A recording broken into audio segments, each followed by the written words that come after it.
வணக்கம் நண்பர்களே, ஓமை சாப்பாடு சேனலுக்கு உங்களை வரவேற்கிறோம். நீங்க இட்லி சாப்பிட்டுருப்பீங்க, இட்லி உப்புமா சாப்பிட்டுருப்பீங்க. ஆனா இந்த மாதிரி ஒரு கிரீன் டிராகன் இட்லி சாப்பிட்ருக்கீங்களா?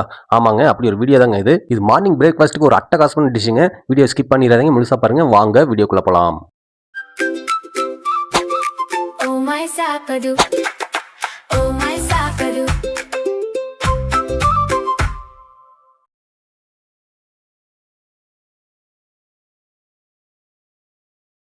இந்த டிராகன் இட்லிக்கு தேவையான வெங்காயம், குடமிளகாய், பூண்டு, கருவேப்பிலை, கொத்தமல்லி தழை எல்லாமே நான் நறுக்கி வச்சிருக்கேன்.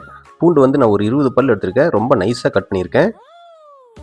இந்த கிரீன் டிராகன் இட்லிக்கு தேவையான ஒரு 6 இட்லி எடுத்திருக்கேன். 6 இட்லி எடுத்து சின்ன சின்னதாக க்யூப் சைஸில் கட் பண்ணியிருக்கேன். ஃபஸ்ட்டு நம்ம கட் பண்ணி வச்சிருக்கிற இட்லி எல்லாம் டோஸ்ட் பண்ணி எடுத்துக்கலாம். நான் ஆயில் இல்லாமல் வெறும் பேனில் தான் வந்து டோஸ்ட் பண்ணுறேன். நீங்கள் ஆயில் மிக்ஸ் பண்ணி பண்ணுறதுனால பண்ணிக்கோங்க.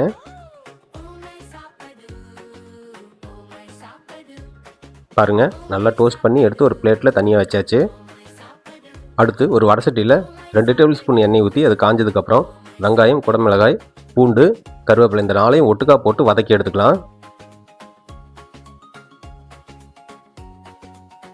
இதை வதக்கும் போதே தூளுப்பு போட்டுக்கோங்க, கல்லுப்பு போடக்கூடாது. கல்லுப்பு போட்டால் கரையாது, அதனால் தூளுப்பு தான் இதுக்கு பெட்ரு.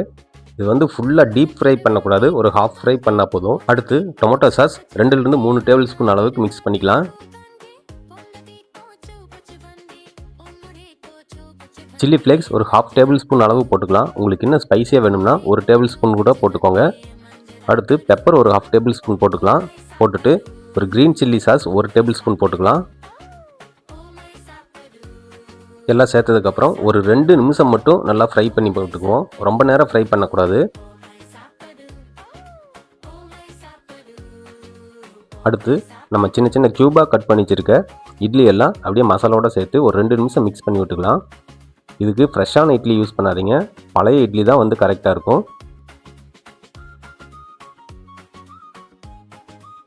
அடுத்து நறுக்கி வச்சிருக்கிற கொத்தமல்லி தழையெல்லாம் சேர்த்து நல்லா மிக்ஸ் பண்ணி விட்டிங்கன்னா போதும். நமக்கு தேவையான கிரீன் டிராகன் இட்லி ரெடி ஆயிடுச்சு. இந்த டிஷ்ஷை மார்னிங் பிரேக்ஃபாஸ்ட்டாகவும் ஈவினிங் ஸ்நாக்ஸாகவும் குழந்தைகளுக்கு நம்ம கொடுக்கலாம். இப்போது நமக்கு தேவையான க்ரீன் டிராகன் இட்லி ரெடி ஆயிடுச்சு. இப்போ பாருங்கள், பார்க்குறதுக்கு அந்த கலர்ஃபுல்லாக அந்த டெக்ஸ்சரு வேறு லெவலில் இருக்குது. வீடியோ பிடிச்சிருந்தா லைக் பண்ணுங்கள். இதை ட்ரை பண்ணி பார்த்தவங்க உங்கள் எக்ஸ்பீரியன்ஸை மறக்காம கமெண்ட் பாக்ஸில் ஷேர் பண்ணுங்கள். இது மற்றவங்களுக்கு யூஸ்ஃபுல்லாக இருக்கும். நான் உங்கள் ஓமை சாப்பாடு, மணக்கும் சமையல், மறக்காத சுவை, தனிஷ் பாரதி.